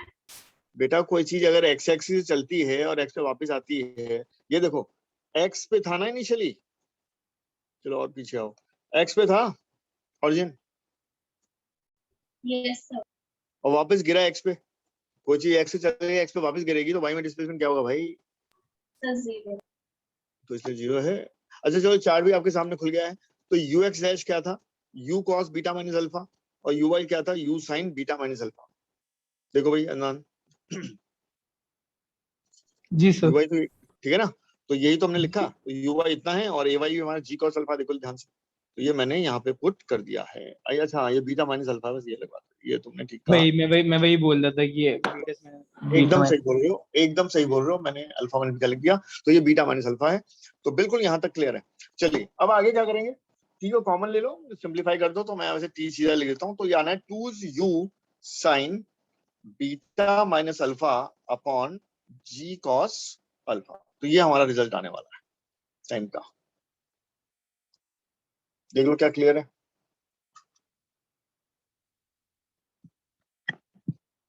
Yes sir. ठीक है ना अदान जी, बताएं। हाँ सर। ठीक है, अब हम क्या करेंगे, अभी हमें रेंज निकालना है, ठीक है ना। तो रेंज कैसे निकालना है, पहले इसको सुनते हैं और उसके बाद उसको अप्लाई करते हैं। देखो हम क्या करेंगे, जैसे अगर मैं यहां से एक परपेंडिकुलर ड्रॉप करूं, तो ये रेंज क्या है, ये डिस्प्लेसमेंट इस डायरेक्शन में, और उसका ये वाला जो कंपोनेंट है वो क्या है, कैपिटल एक्स। यानी ये range on the incline plane था, उसका जो प्रोजेक्शन डाला मैंने ऑन द एक्स एक्सिस, तो ये क्या है, कैपिटल एक्स। तो अगर मैं कैपिटल एक्स निकाल लूं, अगर सपोज मुझे पता हो, तो मैं आर आराम से निकाल लूंगा इस ट्रायंगल से। देखो ये ब्लैक वाला अल्फा, ये एंगल बेस का अल्फा है ना, देखो ध्यान से, अल्फा है ना एंगल। हाँ सर। तो कॉस अल्फा क्या होता है, कॉस अल्फा होता है बेस अपॉन हाइपोट। हाइपोट तो आर है, जो मुझे चाहिए एक्चुअली। तो अगर मेरे पास एक्स हो, तो आर क्या हो जाएगा, आर हो जाएगा एक्स अपॉन कॉस अल्फा। सही बात है। अगर हाँ एक्स मेरे पास आ जाए, तो आर तो मैं निकाल लूंगा ना ज्योमेट्री से। कॉस अल्फा क्या होता है, बेस अपॉन हाइपोट, तो यहाँ से हम आर निकाल लेंगे। क्या ये बात समझ में आ रही है? हाँ जी सर। अब बात आती है एक्स कैसे निकालें। तो अब बस आपको ये अंडरस्टैंड करना है कि जैसे एक्स डैश और वाई डैश एक्सिस है, तो जो भी टाइम मैंने निकाला है, उतने ही टाइम में ये एक्स डिस्प्लेस होगा इस हॉरिजॉन्टल डायरेक्शन में, ये एक्स उतने ही टाइम में आने वाला है। और इस एक्स को निकालने के लिए हमें क्या करना है, वेलोसिटी का ये वाला एक्स, एक्स डैश नहीं बोल रहा, एक्स कंपोनेंट इनटू टी कर देने से मुझे एक्स मिल जाएगा, क्योंकि इस डायरेक्शन में एक्सेलरेशन नहीं है। क्योंकि एक्चुअल एक्सेलरेशन क्या था, जी वर्टिकली डाउनवर्ड्स। तो एक्स डायरेक्शन मतलब मैं एक्स डैश की बात नहीं कर रहा, एक्स है ना, एक्स डैश की बात नहीं कर रहा, मैं एक्स की बात कर रहा हूँ, यानी parallel to the horizontal, parallel to the ground. तो इस डायरेक्शन में एक्सेलरेशन नहीं है, इसलिए हमारा ये जो एक्स आएगा है ना, वो क्या होगा, यू एक्स इंटू टी। मैंने यू एक्स डैश नहीं बोला, मैंने क्या बोला, यू एक्स इंटू टी। और यू एक्स क्या हो जाएगा, ये कितना एंगल बना रहा है, ये ब्लू वाला एंगल क्या था, बीटा। तो मैं लिखूंगा you cos beta into T, ये मुझे एक्स दे देगा। क्या ये बात आपकी समझ में आ रही है? तर्ज देख लो,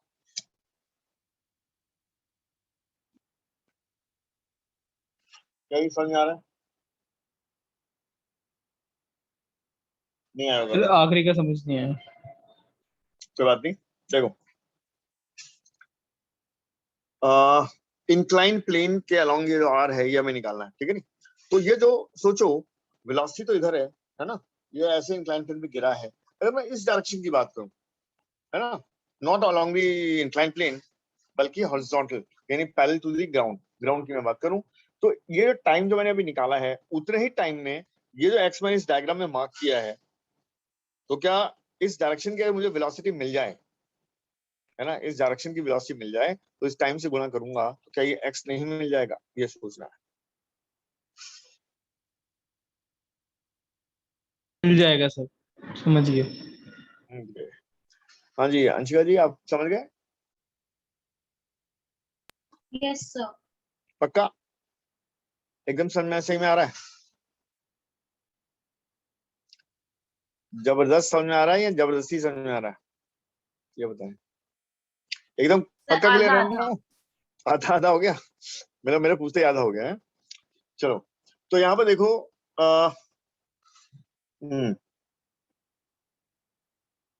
मैं डायग्राम बना देता हूँ। देखो ये इंक्लाइन प्लेन है, ठीक है ना। कोई चीज अगर ऐसे आ रही है, राइट, और मैं जानना चाहता हूं कि भाई ये एक्स में डिस्प्लेसमेंट क्या है, तो सोचो ये इंक्लाइन प्लेन होता ही नहीं सपोज, चलो मैं इसको हटा ही देता हूँ, ये इंक्लाइन प्लेन नहीं है, ठीक है। और वेलोसिटी जो है वो बीटा एंगल बनाती है हॉरिजॉन्टल से, बीटा हॉरिजॉन्टल से, इंक्लाइन प्लेन को भूल जाते हैं, ठीक है। तो ये ऐसा पाथ लेते हो, यहाँ आया और ये एक्स में मुझे डिस्प्लेसमेंट चाहिए, तो अगर मुझे ये मिल जाए कि टाइम टी के बाद अगर एक्स चाहिए, तो क्या मैं ऐसा कर सकता हूँ? कैसा? u cos beta into T. अगर यहाँ तक पहुंचने में स्मॉल टी टाइम लगा, स्मॉल टी 10 सेकंड हो सकता है, 2 सेकंड हो सकता है ना, तो क्या इस एक्स को मैं u cos beta into T लिख सकता हूँ? पहले आप ये सोचो। भाई नॉर्मल प्रोजेक्टाइल में क्या होता है भाई, एक्स से जो ux होता है, ux इंटू टाइम करने से x कंपोनेंट आता है, और y कैसे आता है? y आता है u by T minus half G T square से। याद है कुछ ऐसा, ध्यान आ रहा है कुछ? तो ये x एक्सिस है, मान लो ये y एक्सिस है, और ये u है, और ये हॉरिजॉन्टल से बीटा एंगल है, तो ux हमारा क्या हो जाएगा? ux u cos बीटा ही तो हो जाएगा, बोलो आ जाएगा नहीं आएगा? हाँ सर आ जाएगा। है ना। तो x कंपोनेंट जो है वो u cos बीटा आ गया, और टाइम t पता है, तो u cos बीटा को अगर मैं t से गुणा कर दूं, क्यों? क्योंकि हाफ ax तो जीरो है ना इस डायरेक्शन में, ax इस डायरेक्शन में अलोंग द इंक्लाइन प्लेन नहीं था, बट ग्राउंड के पैरेलल तो है ना, कि नहीं? अंशिका जी हाँ या ना कुछ बोलो। Yes sir. अरे ऐसा वाला यस ये वो यस होता है कि समझ में नहीं आया लेकिन बोलना पड़ता है यस, समझ के बोलो। मैंने ऐसे नहीं बोला कि यस बोली दो, आप पहले सुन लो, समझ लो कि भाई देखो नॉर्मल प्रोजेक्टाइल क्वेश्चन जो होता है, नॉर्मल प्रोजेक्टाइल में हम क्या करते हैं, चलो फिर से हम करता हूँ एक कोशिश और की जाए, ध्यान सुनना लेकिन, ठीक है। ये जो अब तक हम करते आए हैं, ये एक्स था, ये वाई था, ये यू था, ये बीटा था, हम क्या करते थे यहाँ पे? U x u y, a x a y. A x क्या आता था? जीरो, ये आता था माइनस जी। यू एक्स कितना था? यू कॉस बीटा, यू ये कितना था? यू साइन बीटा, ठीक है ना। और मैं आपसे कहूं कि after time equal to 2 second, ऐसे न्यूमेरिकल कराया था मैंने कि 2 सेकंड के बाद इसका एक्स कोऑर्डिनेट क्या हो जाएगा, तो आपने क्या किया था? Yes sir. आपने यू एक्स को 2 से मल्टीप्लाई कर दिया था, याद है? ये याद यस। आया? हाँ यस सर, ओके। तो u cos बीटा यानी u cos beta into time से मुझे x कोऑर्डिनेट मिल गया था, और y कोऑर्डिनेट निकालने के लिए मैंने u y t minus half G T square लगाया था। क्या ऐसा आपको याद आ रहा है? ऐसे क्वेश्चन मैंने कराया था। Yes sir. ओके जी। तो अब सोचो कि ये प्रोजेक्टाइल मोशन ऐसे होने जा रहा है, और टी टाइम के बाद वो कहीं यहाँ पर है पार्टिकल, और मैं अब सोचूं कि चलो एक स्ट्रेट लाइन बना दी जाए यहाँ से, तो ये इंक्लाइन प्लेन हो गया ना, और ये इंक्लाइन प्लेन क्या एंगल बना रहा है यहाँ से? मान लो अल्फा बना रहा है। अगर इंक्लाइन प्लेन ना होता तो ये इसकी पाथ को फॉलो करते हुए पार्टिकल नीचे आ जाता। अब प्लेन है तो क्या करेगा? उससे कोलाइड कर जाएगा, बस टकरा जाएगा, ठीक है ना। तो यहाँ पे आके टकरा गया। लेकिन ये जो x है, ये तो वही वाला x है ना जो आपने यहाँ से निकाला, u cos beta into T yes से। सर। अभी क्लियर है? Yes sir. Okay good. तो ये x निकालने के बाद फिर हम क्या करेंगे? रेंज हम निकाल लेंगे। क्यों? मैंने बताया था ना, cos जो अल्फा है बेस एंगल, वो बेस अपॉन हाइपोट से हम निकाल पाएंगे। तो चलिए मैं दोबारा कर रहा हूँ और इसको अच्छे से हम लोग समझते हैं। अब वापस डायग्राम पे जा रहे हैं। तो ये टाइम मैं निकाल चुका हूँ, और अब ये डायग्राम मैं फिर से बना रहा हूँ, जिससे वो एक्स निकाल के फिर आर निकाल ले। इसका स्टैंडर्ड वे है ये निकालने का, इसलिए स्टेप्स को बस समझ लो। राइट, चलिए देखिए अब हम क्या करते हैं। ये इंक्लाइन है, ठीक है, और ये इसका पाथ था, ये रेंज था, और ये एक्स था यहां से यहां तक, और ये आपका क्या था, अल्फा, और ये जो यू है ये था बीटा। बीटा किसी और कलर से बना लेते हैं, ये लो जी, ये पूरा बीटा है ना, ये पूरा बीटा था। तो यानी अब एक्स हम कैसे निकालेंगे, x will be you cos beta into T. अच्छा, टी क्या निकाला हमने, पीछे जो निकाला उसको देखते हैं जरा। हमने निकाला 2u sine beta minus alpha upon g cos alpha, ठीक है ना, तो इसे याद रखना। तो ये था 2u sine beta minus alpha upon g cos alpha, right.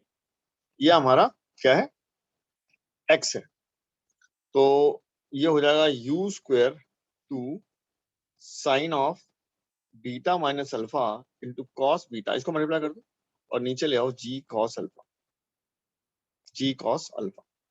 और ये चीज यहां देख लेना कि मैंने अभी थोड़ी देर पहले बताया था क्या, कि इस ट्रायंगल में, इस वाले ट्रायंगल में जो कॉस अल्फा है वो क्या था, एक्स अपॉन आर है, यानी कि हमारा आर क्या हो जाएगा, एक्स अपॉन कॉस अल्फा। तो ये तो एक्स है, तो अगर मैं इसको कॉस के अल्फा से डिवाइड कर दूं तो क्या आ जाएगा, आर आ जाएगा। इस पॉइंट को अच्छे से समझ लेना, धीरे धीरे धीरे। पहले ये देखो कि क्या एक्स तुम्हें क्लियर है, जो ये लिखा मैंने you cos beta into T, ये जो भी लिखा मैंने यहाँ पे क्लियर देख लो है। जी सर। अच्छा, और x को अगर मैं एक और cos अल्फा से डिवाइड कर दूं तो क्या आ जाएगा इस वाले से, हाँ जो भी सर। x आएगा है ना, जो भी x आएगा उसको अगर मैं cos अल्फा से डिवाइड कर दूं तो क्या r मिल जाएगा मुझे।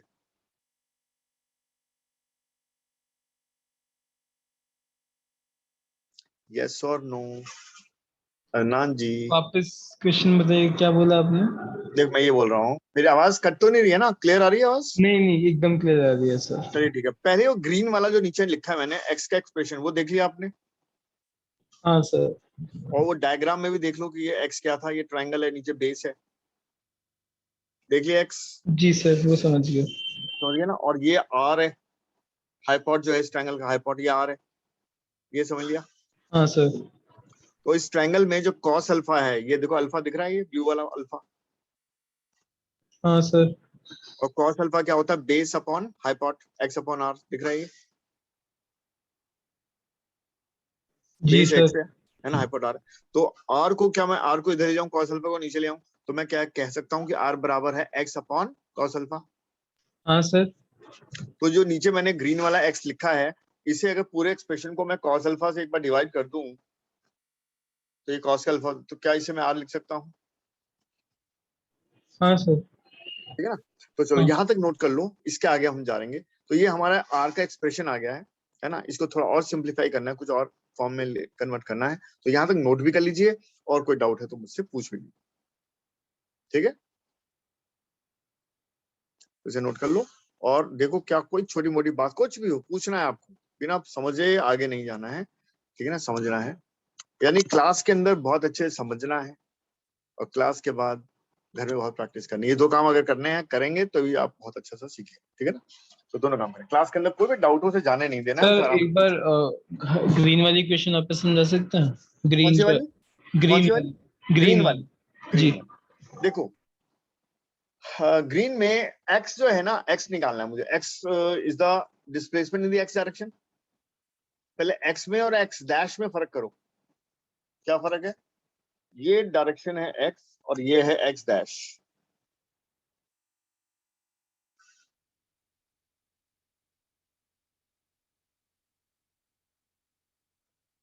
ये दिख रहा है? हाँ सर, ये समझ गया। तो वेलोसिटी का जो एक्स कंपोनेंट है वो एक्स कॉस बीटा है, ये दिख रहा है? हाँ सर। और टाइम तो खैर हमने निकाला ही था, उसमें कोई डाउट नहीं, टाइम पता है हमें। नहीं तो सर, उस उसमें टाइम, doubt हाँ, तो उस टाइम से अगर मैं इसे यूएक्स को मल्टीप्लाई करूंगा तो मुझे क्या मिल जाएगा, मुझे ये एक्स मिल जाएगा डायग्राम में जो एक्स मैंने लिखा है।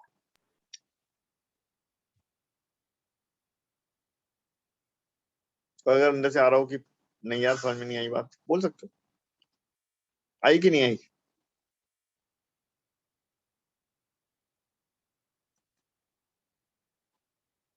सर बस मल्टीप्लाई किया ना दोनों को, एक जो। बिल्कुल हाँ, बिल्कुल, फिर यूएक्स समझ जैसे गई, यूएक्स ठीक है। है ना, यूएक्स इंटू टी किया बस, क्योंकि हाफ एक्स टी स्क्वायर तो जीरो भाई, इस डायरेक्शन में तो एक्स जीरो है ना। तो मैं क्या करूंगा, एच बराबर यूटी प्लस हाफ एटी को लगाऊंगा, तो हाफ एक्स टी स्क्वायर तो जीरो हो जाएगा, तो बचेगा क्या, यूएक्स इंटू टी। तो यूएक्स क्या है मेरा, यू कॉस बीटा, टी क्या है, यही कैपिटल टी जो मैंने ड्राइव किया, तो दोनों को मल्टीप्लाई करूंगा तो मुझे एक्स मिल जाएगा। अब क्या समझ ही गया है? सर, समझ गया। तो मुझे हाँ, शाबाश शाबाश। थैंक यू थोड़ा सर। एफर्ट लगेगा, थोड़ा सा लगेगा, लेकिन सीखने के बाद, ठीक है ना, फिर आनंद आ जाएगा, फिर बात समझ में आ जाएगी कि भैया अब ये हो जाएगा, ठीक है ना। तो एनीवे, तो एक्स जो है वो you cos beta into T है, और आपके सामने ये ग्रीन वाला एक्सप्रेशन है, और ऊपर वाले डायग्राम से हमने देखा कि आर निकालने के लिए क्या करना है, इस एक्स को कॉस अल्फा से डिवाइड कर देना है। ये भी एकदम क्लियर देख लेना कि क्यों किया भाई ऐसा है, ऑल्दो सिंपल, बट अगर अभी क्लियर ना हुआ तो आराम से पूछो, पूछने में कोई मनाही नहीं है, एकदम पूछो। अंशिका तुम्हें क्लियर है क्या? Yes sir. ओके, तो देख लो भाई अंदान, ये आर का जो फाइनल एक्सप्रेशन है, इसे निकालने के लिए मैंने क्या किया, जो ऊपर वाला ग्रीन वाला एक्स का एक्सप्रेशन आया था, उस एक्स को मैंने कॉस अल्फा से डिवाइड कर दिया, तो मुझे आर मिल गया। तो क्यों किया वो मैंने ऊपर ब्राउन वाला लिखा हुआ है, कॉस हाँ, अल्फा वो मुझे पता समझ ना क्या गया था होता है, सर। बेस अपॉन, है ना, समझ गए, बहुत बढ़िया जी, बहुत बढ़िया। चलिए, तो यहाँ तक आर का एक्सप्रेशन आ गया, तो नीचे क्या है, जी कॉस स्क्वायर अल्फा, है ना, ध्यान रखना, कॉस अल्फा नहीं, अब ये कॉस स्क्वायर अल्फा हो चुका है, क्योंकि अल्फा, एक कॉस अल्फा पहले था, अभी कॉस अल्फा से और डिवाइड किया, तो नीचे क्या बन गया, कॉस स्क्वायर अल्फा। ठीक है जी, जी सर। गुड। अब मैं आपको एक फॉर्मूला बताने जा रहा हूँ, हो सकता है वो आपको पता है नहीं पता है, बट इसको हम अप्लाई करेंगे। वो फॉर्मूला क्या होता है कि twice of sine a cos b, है ना, साइन और कॉस ट्रिग्नोमेट्री की रेशियोज है, तो साइन ए और बी कुछ एंगल है, ये बीटा नहीं है, बी है, तो यहाँ पे क्या लिखते हैं हम, sine of a plus b plus sine of a minus b, ये फॉर्मूला है एक्चुअली। क्या है ये फॉर्मूला, एक आइडेंटिटी है ट्रिग्नोमेट्रिक जो हमें अभी यूज करनी है। आप दोनों में से किसी को पता ही है, अनंत तुम्हें मालूम है ये नहीं पहले से? सर, पहली बार पढ़ रहा हूँ। और अंशिका तुम्हें मालूम है? No sir. नो। अप्लाई करके मैं दिखा सकता हूँ एक थोड़ा सा, जैसे ए मान लो 60 डिग्री है और बी मान लो 30 डिग्री है, तो लेफ्ट हैंड साइड क्या हो जाएगा, 2 साइन 60 और कॉस 30, जो क्या होता है, साइन 60 क्या होता है, √3/2, और कॉस 30 क्या होता है, कॉस 30 क्या होता है, √3/2 ही होता है शायद। तो ये क्या हो गया जी, एक 2 से 2 कैंसिल हो गया, तो ये 3/2 आ गया, √3 इंटू √3 होता है 3, और नीचे आ गया 2, ऐसे ही होगा, देखो ध्यान से।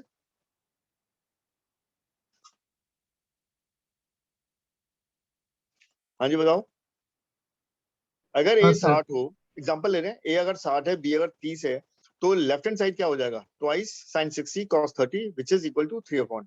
अब राइट हैंड साइड देखते हैं क्या है, तो साइन ए प्लस बी यानी 60 प्लस 30 प्लस साइन 60 माइनस 30, तो साइन 60 प्लस 30 मतलब साइन 90, और ये क्या है साइन 30, और साइन 90 होता है 1 और ये होता है हाफ, तो फिर से क्या आ गया देखो 3/2,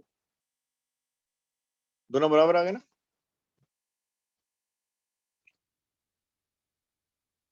ठीक है जी, समझ आ रहा है?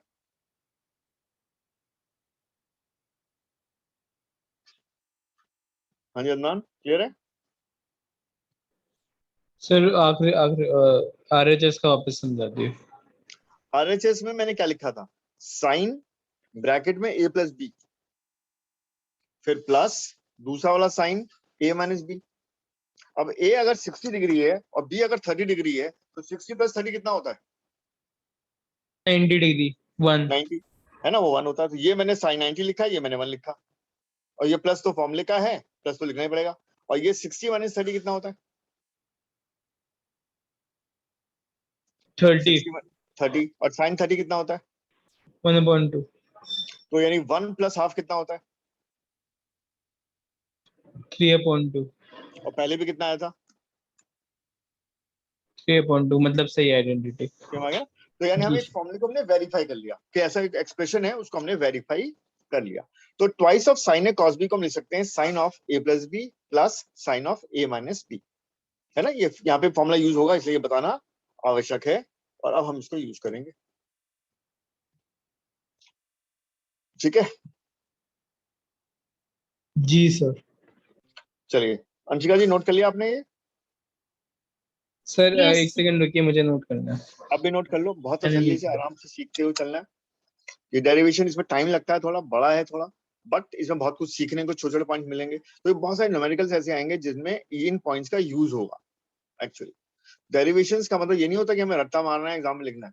डेरिवेशन के बहुत सारे स्टेप्स ऐसे होते हैं जिन पर बेस्ड क्वेश्चन बनते हैं, और जिन बच्चों ने डेरिवेशन बहुत समझ के किए होते हैं उनको क्लिक करेगा कि हाँ यार ये करने से हो जाएगा सवाल, ठीक है ना। और जिन्होंने डेरिवेशन नहीं किया उनके लिए एक बहुत मुश्किल वाला स्टेप होता है कि यार कैसे सोचेंगे, पर जिन्होंने डेरिवेशन किए हुए हैं उनको एकदम क्लिक करता है कि यहाँ पे ये करेंगे और सवाल हो जाएगा। इसलिए डेरिवेशन की इंपॉर्टेंस जो है वो केवल ये नहीं है कि रट्टा मारना है, एग्जाम में लिखना है। भाई एमसीक्यूज आने हैं कंपटीशन में, तो क्या जरूरत है डेरिवेशन करने की? बट डेरिवेशन में बहुत सारे ऐसे स्टेप्स छुपे हुए हैं जो हमें सिखाएंगे बहुत कुछ, है ना, सिखाएंगे, वो हमें मिस नहीं करना। इसलिए डेरिवेशन याद नहीं करने होते, उनको बहुत अच्छे से अंडरस्टैंड करना। ओके, चलिए तो इसे नोट कर लें और फिर इसको अप्लाई करते हैं ऊपर वाले एक्सप्रेशन में, और कुछ लेके आते हैं, देखते हैं क्या मिलेगा।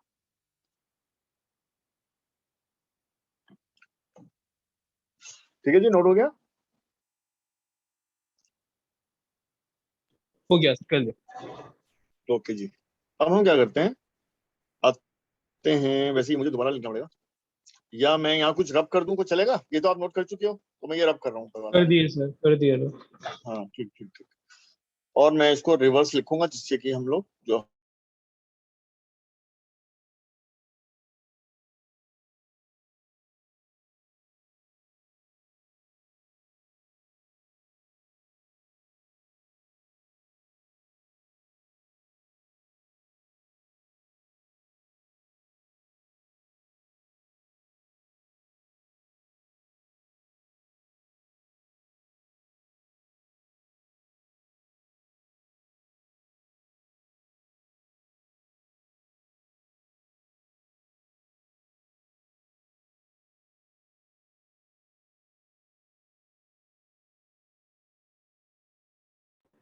सर आपकी आवाज नहीं आ रही।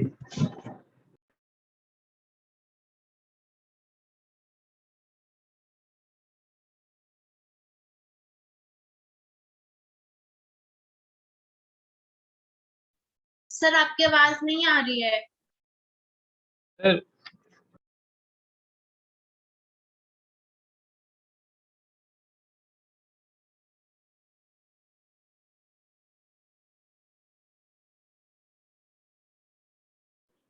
सर आवाज नहीं आ रही है।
हाँ जी, अब आवाज आ रही है मेरी? जी Yes, सर, अब sir. आ रही है। ओके, डिस्कनेक्ट हो गया था।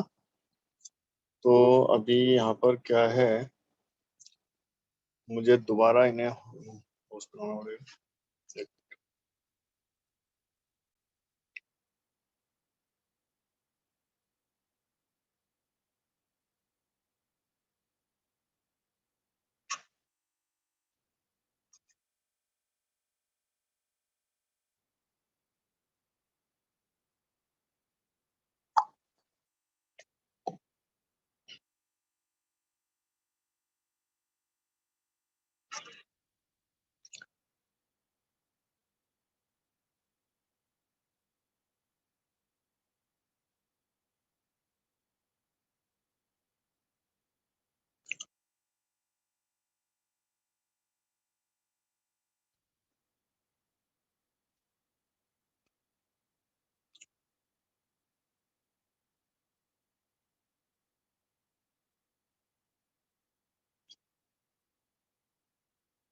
एक्चुअली अभी शेयरिंग नहीं हो पा रही है because of some technical reason.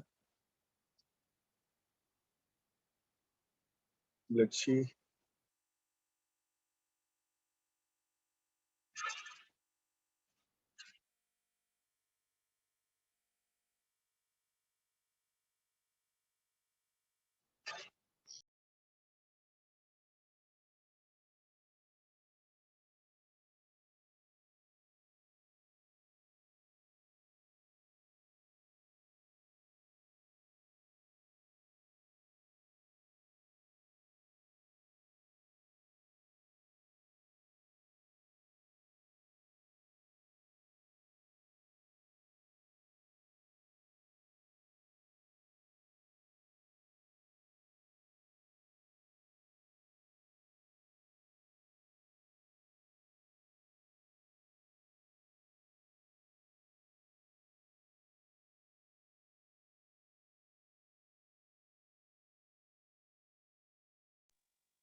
चलिए जी, ठीक है जी, आवाज भी आ रही है, आप दिख भी रहे हैं?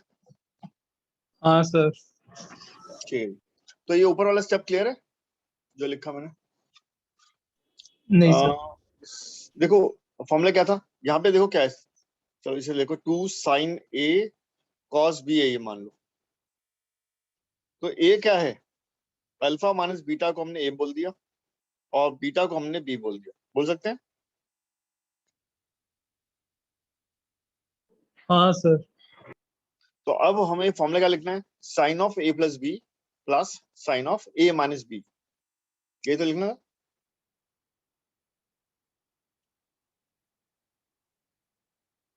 हमारा फॉर्मूला क्या था भाई, ये तो फॉर्मूला था हमारा।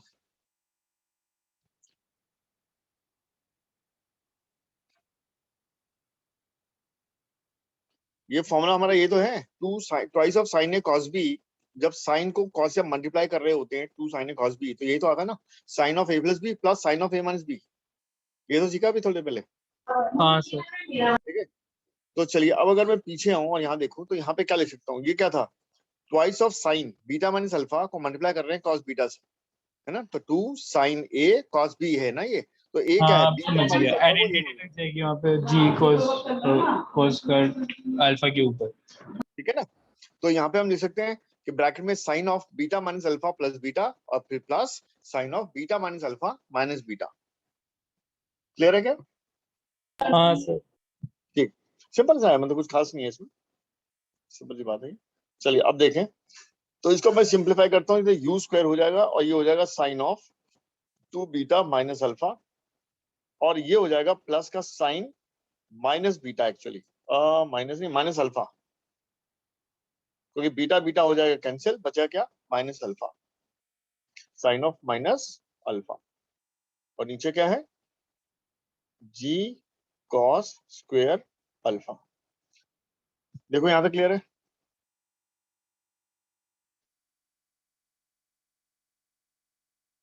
हाँ सर। ठीक है, अंशिका तुम्हें भी क्लियर है? Yes, sir. चलिए अब यहाँ पे अंडरस्टैंड करें, अब नीचे वाला भी मैं रब कर देता हूँ, ये भी आप नोट कर चुके हैं, ठीक है। तो यहाँ पर एक फॉर्मूला और है कि साइन ऑफ माइनस थीटा जो होता है वो माइनस साइन थीटा होता है। मे भी आपको पता है, 10th में था, ये नहीं था, मे भी नहीं था, है ना। साइन ऑफ माइनस थीटा जो होता है, जैसे साइन ऑफ माइनस 30 जो होगा वो माइनस साइन 30 हो जाएगा, और साइन 30 क्या होता है, हाफ, तो ये माइनस हाफ होता है, यानी sine of minus 30 is minus half. Formula है, अभी फिलहाल इसे एज अ फॉर्मूला ही लेना। तो यानी ये मैं यहाँ रब करने वाला हूँ और ये मैं लिख देने वाला हूँ, तो ये आ जाएगा u square sign of 2 beta minus alpha, और ये प्लस की जगह बन जाएगा माइनस, और ये बन जाएगा साइन अल्फा। क्या ये क्लियर है बेटा?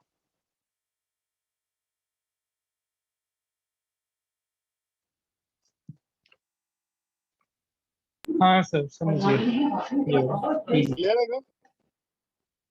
जी सर।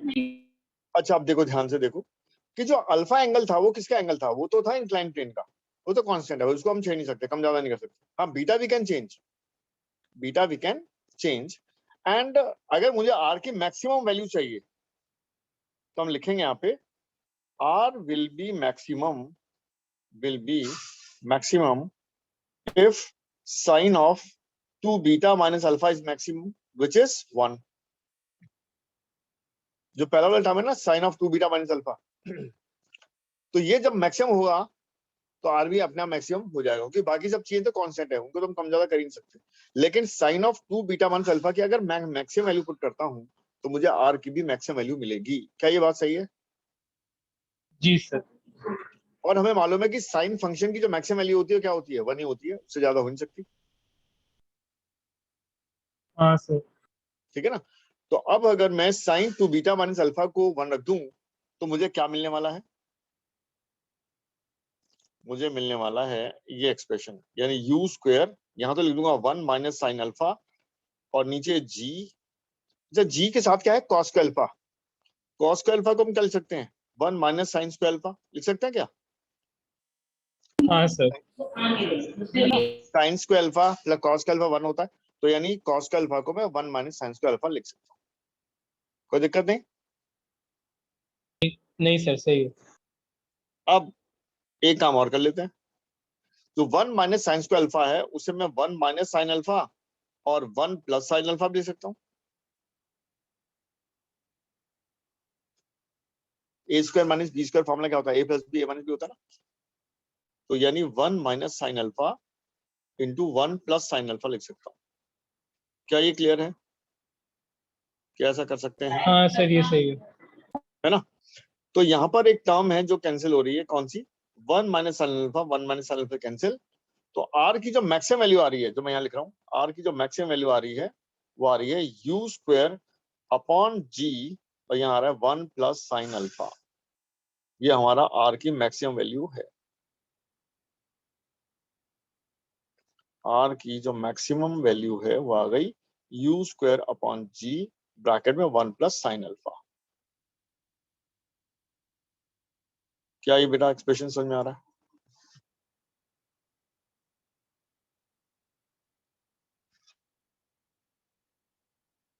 है। हाँ सर। कौन सा मैथ्स है, ट्रिग्नोमेट्री है, उसके फॉर्मूले हैं जो मैंने साथ साथ बता दिए आपको।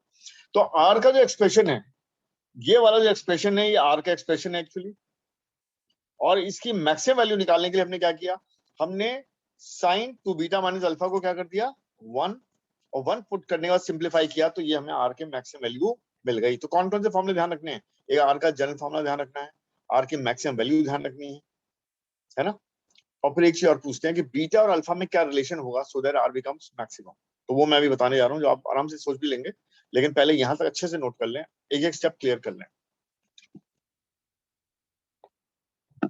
क्या ये क्लियर है? हाँ सर, ये समझ गया अच्छे से। समझ गए? गुड। Anshika, yes sir. पक्का? Yes sir. शाबाश।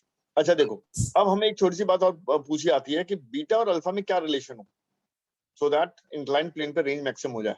तो हमें मालूम है कि sine of 2 beta minus alpha को क्या पुट करना है, 1। इसका मतलब 2 बीटा माइनस अल्फा की वैल्यू क्या होनी चाहिए, 90, है ना। जब 2 बीटा माइनस अल्फा 90 हो जाएगा तो automatically sine of this value 1 हो जाएगा और आर मैक्सिमम हो जाएगा। है ना। तो मैं अगले में पेज पे एक क्वेश्चन की फॉर्म में लिख देता हूँ, what is the value of beta for R maximum. तो हमें मालूम है भाई कि sine of 2 beta minus alpha को हमें क्या बनाना पड़ा, 1, which implies 2 beta minus alpha is 90। तो 2 बीटा कितना हो गया, 90 प्लस अल्फा, और बीटा कितना हो गया फिर 90 divided by 2 plus alpha divided by 2, यानी कि 45 प्लस अल्फा बाय 2। तो ये हमारा आंसर है। यानी बीटा जब इतना होगा, है ना, बीटा जब इतना होगा तो आर मैक्सिमम हो जाएगा। ठीक है ना। तो ये क्वेश्चन ऑब्जेक्टिव में कहीं भी पूछ सकते हैं कि बीटा की वैल्यू क्या होगी so that R becomes maximum, है ना। तो इसे नोट कर लो अच्छे से, और समझ में तो मुझे लगता है क्या होगा कि sine of 2 beta minus alpha को 1 रखेंगे तो 2 बीटा माइनस अल्फा 90 होगा, और यहाँ से बीटा जो है वो 45 प्लस अल्फा पॉइंट 2 आ जाएगा।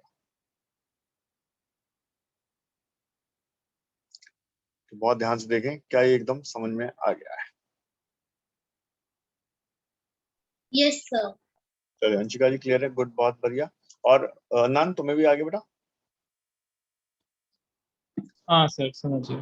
चलो अब क्या करना है, मतलब चलो क्लास तो मैं यहाँ एंड करूंगा ही, लेकिन आपको क्या करना है, अभी हमारी नेक्स्ट क्लास शायद वेडनेसडे को भी होगी, आपको बेटा घर में कुछ काम करना है ना। अभी एसएल से कर लो, कोई दिक्कत नहीं, जो भी आपका बुक हो आप उससे कम गिन के रोज के 10 सवाल करने हैं, आप रोज के 10 क्वेश्चंस करने हैं, चाहे 100 एग्जाम्पल करो, पहले खुद करो फिर देखो उसमें कैसे किया उन्होंने, समझो बातों को, है ना। हो सकता है वहां के मेथड आपको बहुत सुपीरियर मेथड ना लगे, आप खुद करेंगे आपके अच्छे मेथड होंगे,